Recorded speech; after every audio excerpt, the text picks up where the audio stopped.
Welcome to my channel Bio World with Gauri Ma'am.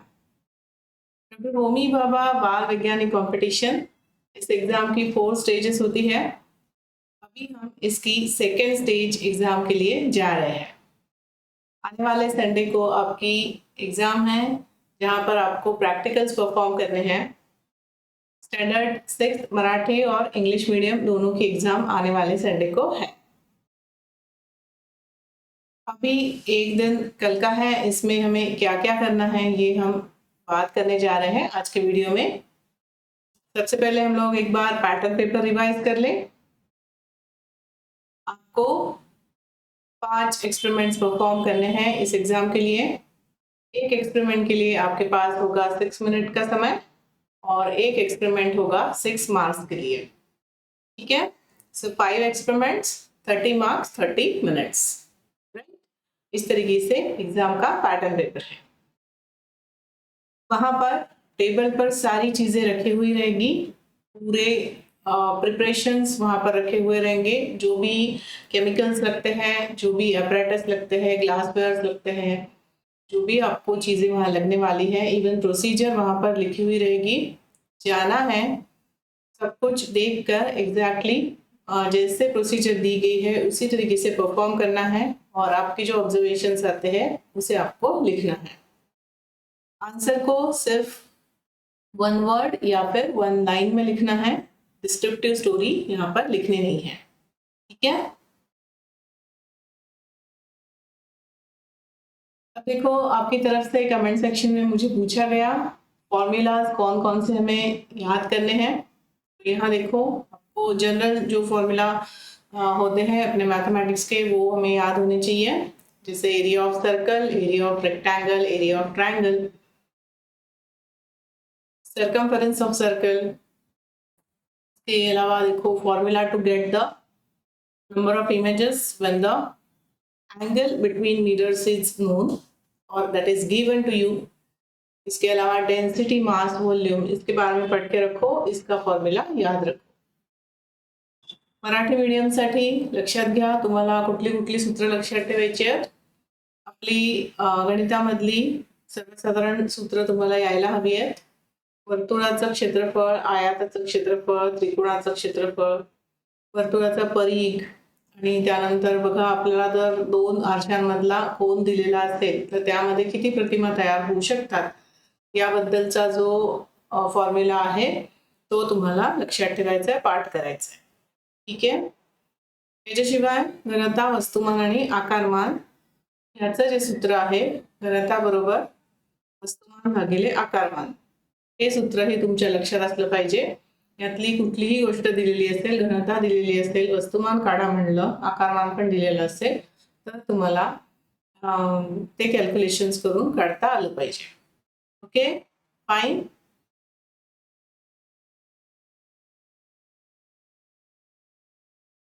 Now topics to be revised in this direction, just once revise कर लो।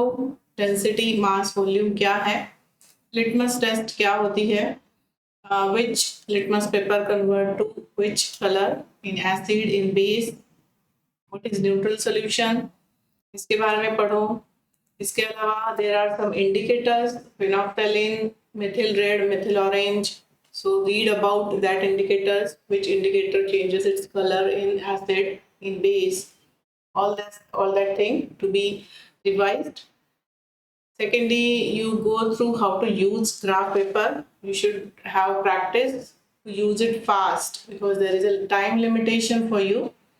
So go through how to use graph paper, how to use spring balance, measuring cylinder, thermometer. As I have told you many times that you have to measure the thing by keeping that at the eye level, right? Measuring cylinder हो या फिर thermometer हो या फिर spring balance हो, उसे आई level पर पकड़ के you have to take the readings. तो ये इसकी प्रैक्टिस करो, इसे रिवाइज करो। And very important, units of different quantities, that may be density, mass, volume, that may be temperature, right, that may be weight in a spring balance, that may be area of triangle, circle, circumference. So इन सारे units के, इन सारे quantities के units एक बार revise करो. Unit लिखना बहुत ज़रूरी है. Unless you write the unit there is no meaning of your answer. जब तक वहाँ यूनिट लिखा हुआ नहीं रहेगा कुछ भी समझ में नहीं आएगा. सिर्फ नंबर लिख के आपको मार्क्स भी नहीं मिलने वाले और वो क्वेश्चन फुलफिल भी नहीं होगा. ठीक है. सो इसकी रिवीजन आपको कल के दिन में करनी है. मराठी मीडियम स्टुडंट्स, आपल्याला उद्या उजळणी करायची आहे. आज आणि उद्या घनता, वस्तुमान, आकारमान म्हणजे काय त्याचं सूत्र मगाशीच आपण बघितलं काय असणार आहे. त्यानंतर लिटमस टेस्ट कशासाठी केली जाते, आम्ल, आम्लारी, उदासीन द्रावण म्हणजे काय. त्यानंतर हे लक्षात घ्याल की कुठला लिटमस कुठल्या रंगामध्ये कन्वर्ट होतो जेव्हा आपण आम्लामध्ये घालतो, आम्लारीत घालतो. त्याच्याशिवाय बघा दर्शक आहेत जसं फेनॉल्फ्थॅलीन आहे, त्यानंतर मिथिल रेड, मिथिल ऑरेंज, त्यांचे रंग कुठले होत असतात आम्लामध्ये, आम्लारीमध्ये हे बघून घ्या. आलेख कागदाचा वापर कसा करायचा आहे याची एकदा रिव्हिजन करून घ्या. आणि त्यानंतर ताणकाटा, मोजमापी, तापमापी ह्या गोष्टी आपल्याला कशा वापरायच्या आहेत त्यावरनं एकदा साधं पाणी घेऊन तुम्ही मोजमापीचं प्रॅक्टिकल करू शकता. मोजमापीच्या रीडिंग्स खूप आवश्यक आहेत कारण घनता काढण्यासाठी मोजमापीचा वापर होतो आणि त्यानंतर आपल्याला ते उपयोगाचं असतं. तर ही रिव्हिजन आपल्याला आज उद्यात करायची आहे. आणि शिवाय विविध राशींची एकके लक्षात ठेवा. जर तुम्ही एकक लिहिलं नाही तर काहीच उपयोग होणार नाही तुमच्या उत्तराचा. तेव्हा केव्हाही कुठेही आपल्याला एकक लिहिणं आवश्यक आहे. दिलेल्या राशीचं वस्तुमान, दिलेल्या वस्तूचं वस्तुमान, घनता, आकारमान काही काढायला सांगितलं तर तिथे एकक लिहायला आवश्यक आहे. त्यानंतर आपण जर क्षेत्रफळ काढलं आयाताचं असेल किंवा वर्तुळाचं असेल, चौकोनाचं असेल, त्रिकोणाचं असेल, कशाचंही तर तिथे आपल्याला एकक लिहिणं खूप आवश्यक आहे. त्यामुळे एकक एकदा पुन्हा त्याची रिव्हिजन करून घ्या. येते लक्षात. म्हणजे मग उद्या परवाच्या दिवशी पेपर देताना तुम्हाला काही वेगळं वाटणार नाही, काही त्रास होणार नाही. ठीक आहे. येते लक्षात. Yes, for biology, revise diagrams from textbooks. आप जिस भी बोर्ड से हो, CBSE, ICSE, Maharashtra state board, take your textbook, science textbook, and just revise, just go through all the diagrams which are given in that textbook. Right from standard 4 to standard 7th, 8th, 9th तक के diagrams एक बार आप revise कर लो. जिसमें देखो organ systems हैं, dicot, monocot कैसे दिखते हैं, tap root, fibrous root, simple leaf, compound leaf, right? Then once revise the adaptations in plant, adaptations in animals, the structure of flower revise kar lo. So these things have to be revised with reference to biology. Secondly, organ system, different organ system, human organ system, respiratory system है जिसमें skeletal system है. Then you have a digestive system. So revise all the organ system, where these organs are present, in which cavities, whether it is a cranial cavity, thoracic cavity, right? So revise in that sense all the diagrams from your textbooks. Okay? मुलांना जीवशास्त्राचा अभ्यास करताना आपल्याला सगळ्या आकृत्यांची उजळणी करायची आहे. त्यामध्ये लक्षात घ्या अवयव संस्था आहेत आपल्या शरीरातल्या, त्यांची उजळणी करा. पचन संस्था, श्वसन संस्था, त्यानंतर आपली अस्थि संस्था, त्यानंतर पानांचे प्रकार, साधे पान, संयुक्त पान कसं दिसतं. त्यानंतर वनस्पतींच्या बाबतीमध्ये आपलं मुळांचे प्रकार, त्यानंतर एकदल, द्विदल, बियांचे प्रकार. ह्या सगळ्याच्या इमेजेस, याच्या सगळ्याच्या आकृत्या एकदा रिवाइज करा. त्यानंतर औषधी वनस्पती कुठल्या आहेत ते लक्षात घ्याल. प्राण्यांमध्ये जरायुज, अंडज याबद्दल लक्षात घ्या. त्यानंतर उदाहरणं, भरपूर उदाहरणं वाचून ठेवा प्रत्येक प्रकाराची, कारण उदाहरणावरती प्रश्न बनतो आणि तो खूप वेळेला चुकतो. तर वेगळी उदाहरणं, काही एक्सेप्शन्स असतील तर ते सुद्धा लक्षात ठेवा. हा असा अभ्यास तुम्हाला करायचा आहे जीवशास्त्रासाठी. ठीक आहे.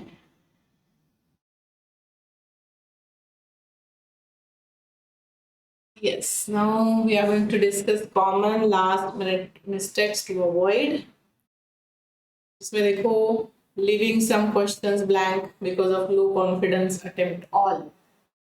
तो आपको वहां पर सारे क्वेश्चंस अटेम्प्ट करके आने हैं. नेगेटिव मार्किंग नहीं है आपकी एग्जाम के लिए. So attempt all questions, don't left anything. पूरा सॉल्व करने के बाद एग्जाम के टाइम में एक बार देख लेना हमने सारे टिक किए हैं, सारे सॉल्व किए हैं कि नहीं. ये बात है. Then another mistake, common mistake you do is writing unrealistic values. जैसे कि देखो, मास ऑफ स्मॉल स्टोन पूछा है तो 4 किलोग्राम लिखोगे तो ये बिल्कुल ही गलत है. ऐसे ऐसे गलती मत करना. यहाँ पर अगर यूनिट की गलती है सिर्फ, तो उस पर ध्यान देना, या फिर वैल्यू की ही गलती है तो फिर से उसे करके देखना, या फिर ध्यान रखो कि हम क्या लिख रहे हो. अनरियलिस्टिक चीजें मत लिख के आओ. Another thing is copying neighbors reading blindly. तो ये मैं शुरू से आपको बताते आ रही हूँ. जो भी आपके रीडिंग्स है, जो भी आपके रिजल्ट्स है, जो भी आपके ऑब्जर्वेशंस है, वही वहां पर लिखने हैं, ना कि आपके फ्रेंड के. ठीक है. इसके लिए आपको फुल फोकस अपने प्रैक्टिकल पर करना है. बिल्कुल भी इधर उधर नहीं देखना है. आपके पास उतना समय है ही नहीं. फिर भी बहुत बच्चे ऐसा कर लेते हैं. यहाँ आगे का प्रैक्टिकल क्या है इसकी उन्हें बहुत ज़्यादा क्यूरियोसिटी रहती है. पीछे के प्रैक्टिकल में मैंने कुछ छोड़ तो नहीं दिया, इसका टेंशन आ जाता है. नहीं, ये सब नहीं करना है. बस जहाँ जिस टेबल पर अभी खड़े हो उसी प्रैक्टिकल को 100% परफॉर्म करना है. 100% उसके रिजल्ट्स, ऑब्जर्वेशन जो भी पूछा है वो सारे लिखने हैं. ठीक है. तो आप इस एग्जाम में मार्क्स ले पाओगे. तो ये मिस्टेक्स अवॉइड करना. लक्षात घ्या मुलांनो, तुम्ही तिथे एक्झाम देत असताना तुमच्या टेबलवर, ज्या टेबलावरचा प्रयोग तुम्ही करताय त्याच टेबलावरच्या प्रयोगावरती लक्ष द्यायचं आहे. आजूबाजूला कुठेही बघायचं नाहीये आणि आजूबाजूचा कुठलाही विचार पण आपल्या डोक्यात येऊ द्यायचा नाहीये. ठीक आहे. म्हणजे कसं, आपल्याला कधी वाटतं की आधीच्या प्रयोगातलं आपलं काही लिहायचं राहिलं का काय, तसं नाही. किंवा पुढचा प्रयोग काय आहे, फारच उत्सुकता वाटते. काय बरं, तिथे एखादा रंगीत स्टार्च टेस्ट दिलेली असेल नेक्स्ट टेबलवरती, तिथे रंग येईल ना, मग तुम्हाला अट्रॅक्ट व्हायला होईल. तर तसं काहीच करायचं नाही. आपल्याला जायचंच आहे 6 मिनिटांनी तिथे. त्यामुळे आत्ता जिथे आहोत तो प्रयोग बेस्ट पॉसिबल करून यायचा आहे. इथे काहीही गडबड करायची नाही आहे. त्यानंतर लक्षात घ्या, युनिट्स जेव्हा लिहाल, एकक जेव्हा लिहाल, तेव्हा जरा लक्ष देऊन लिहा. एखाद्या छोट्याशा खड्याचं वजन तुम्ही 4 किलोग्रॅम लिहाल तर हे अगदी चुकीचं असेल. त्यामुळे एक्झॅक्टली काय लिहितो आहे, काय विचारलं आहे, काय आपल्या समोर, हे लक्षात घेऊन उत्तर लिहा. ठीक आहे. दुसरं एक्झाम्पल असं देता येईल बघा, तुम्हाला जर 2 आरशांमधलं कोन दिलेला असेल आणि त्याने तिथे सांगितलं की कोन असा तयार करा आणि मग प्रतिमांची संख्या लिहा, तर तुम्हाला सूत्रपाठ आहे. प्रयोग करा आणि मनातल्या मनात सूत्राचा वापर करून एकदा व्हेरीफाय करा. बघा की आपण लिहिलेलं बरोबर आहे का. त्याच्यामुळे तुमचा कॉन्फिडन्स पण वाढेल आणि कन्फर्म होईल की हो, हे जे 4 उत्तरं लिहिली आहेत ती बरोबर आहेत. हा, त्यांनी तिथे जर सूत्राचा वापर करून नाही सांगितलंय तर आपल्याला तिथे नाही दाखवायचंय, पण पेजवर पटकन आपण कॅल्क्युलेशन करू शकतो. त्याच्यामुळे आपल्याला कन्फर्म होईल की आपलं उत्तर बरोबर आहे. ठीक आहे. हे ऑफकोर्स तिथे किती वेळ उरतोय तुमच्याकडे यावरही डिपेंड करतं, पण फास्ट ट्रॅकमध्ये आपण मनातल्या मनात कॅल्क्युलेशन करू शकतो, एक अंदाज घेऊ शकतो. ठीक आहे. आणि दुसरी महत्वाची गोष्ट, कुठलाही क्वेश्चन ब्लँक सोडून यायचा नाहीये, काहीच न लिहिता यायचं नाहीये. प्रयत्न करायचा आहे की आपण बरोबर उत्तर लिहू आणि सगळे प्रश्न सोडवू. ओके.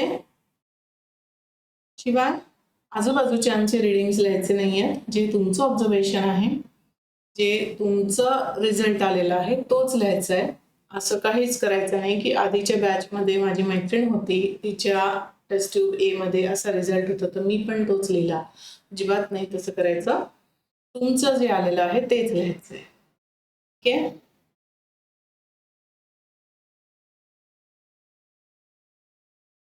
आता एक दिवस राहिला आहे आपल्याला एक्झामला. उद्याचा दिवस आहे, परवा आपली परीक्षा आहे. सो 1 डे बिफोर एक्झाम काय करायचं नाही आहे. नवीन कुठला टॉपिक आपल्याला अभ्यास करायला घ्यायचा नाही आता उद्यापासून. अचानक कोणीतरी सांगितलं ॲसिड बेस खूपच महत्त्वाचं आहे आणि ते राहिलं करायचं आमलारी. नाही, आता करायला घ्यायचं नाही ते अचानक. त्यानंतर आपल्या आता इथून पुढे आपल्या मित्रमैत्रिणींसोबत तू किती अभ्यास झालाय, तुझा किती झालाय, मग तू हे पण वाचलं होतं का, मग तू एवढे प्रयोग सोडवले का, तू क्लास पण लावला होता का, अशा गोष्टी आता इथून पुढे डिस्कस करू नका. कारण एक दिवस आहे याने जास्त तुम्हाला डिप्रेस पॅनिक व्हायला होईल. आणि रात्रीचं जागरण करायचं नाहीये उद्या किंवा आज. बऱ्याच मुलांना प्रवास करून यायचंय, त्यामुळे उद्या खूप रिलॅक्स राहा तुम्ही. हसत खेळत जो जो अभ्यास होईल, जी जी रिव्हिजन होईल ती करा. व्यवस्थित खाणं पिणं करा उद्या. विश्रांती घ्या व्यवस्थित. स्क्रीन टाईम अवॉइड करा उद्या. आणि नंतर फ्रेश मूडमध्ये परवाच्या दिवशी तुम्हाला परीक्षेसाठी जायचं आहे. 1 डे बिफोर एग्जाम डोंट्स में देखो, आपको कल कुछ ब्रांड न्यू टॉपिक स्टार्ट नहीं करना है. अचानक से किसी ने बता दिया अरे ये बहुत इम्पोर्टेंट है तो उस पर भी ध्यान देना है, ऐसे मत करना. अभी तक जो अच्छे से पढ़ाई की हुई है वो काफ़ी होगी, नो प्रॉब्लम. इसके बाद देखो, कंपेयर मत करो अभी इसके बाद आपके फ्रेंड्स के साथ कि आपने कहाँ से पढ़ा, कितने इंस्ट्रूमेंट सॉल्व किए, कहाँ से पढ़ाई की, क्या क्या पढ़ा, कौन से टॉपिक रिवाइज किए. कुछ भी फ्रेंड के साथ अभी डिस्कस मत करो, कंपेयर मत करो अपने साथ इसको. एंड कल आपको अच्छे से नींद लेनी है, अच्छे से खाना पीना है, अच्छे से रिलैक्स रहना है. स्क्रीन टाइम मत करना कल के दिन. और day after tomorrow you have your exam. तो फ्रेश मूड में आपको एग्ज़ाम के लिए जाना है. एग्ज़ाम के लिए जाते वक्त आपको अच्छे से खा पी के जाना है, क्योंकि आप पहली बार जा रहे हो प्रैक्टिकल्स करने के लिए. वहाँ पर खड़े रहना पड़ेगा, एग्ज़ाम का स्ट्रेस भी होगा. So you should not feel tired, right. अच्छे से खा पी के जो भी आपको पसंद है उस दिन अच्छा वाला ब्रेकफास्ट करके जाना है.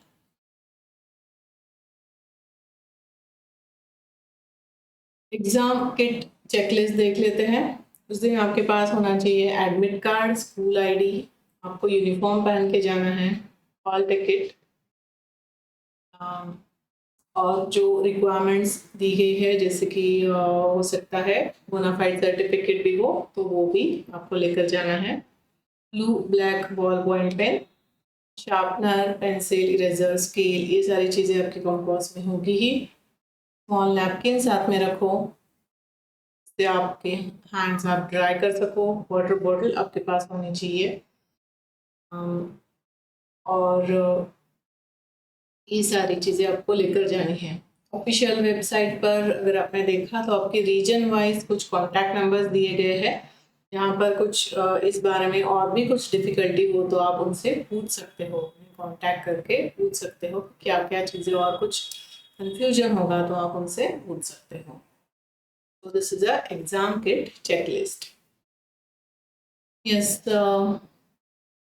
तुम्हालाही लक्षात आलं असणार आहे की आपल्याला ॲडमिट कार्ड, हॉल तिकीट घेऊन जायचं आहे, स्कूल आयडी कार्ड, त्याच्यानंतर आपल्याला शाळेचा युनिफॉर्म घालून जायचं आहे.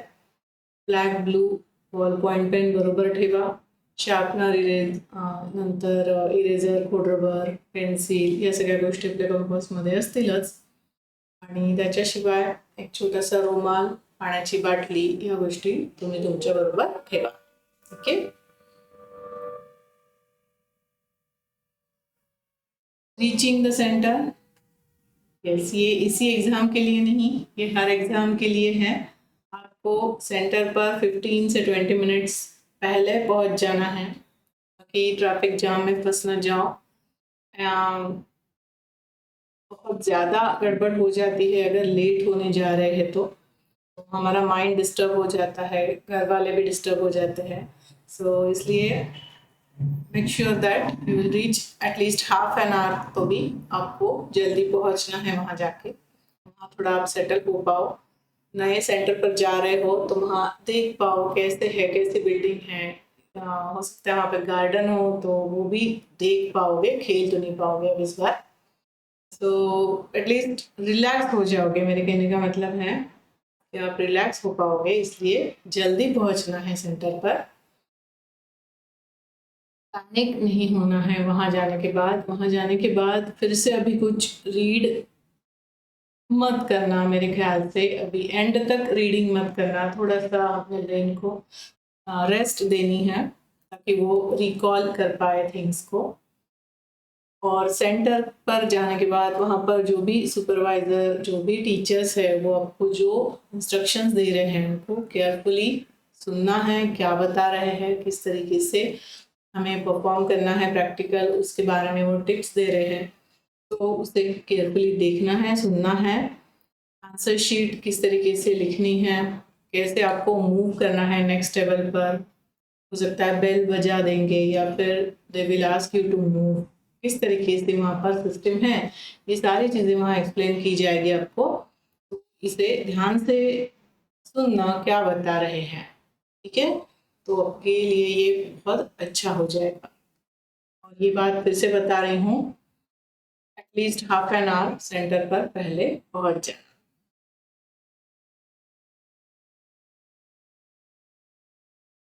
तो देखो, ये सारी चीज़ें मैंने आपको बता दी है। All the best for your exam.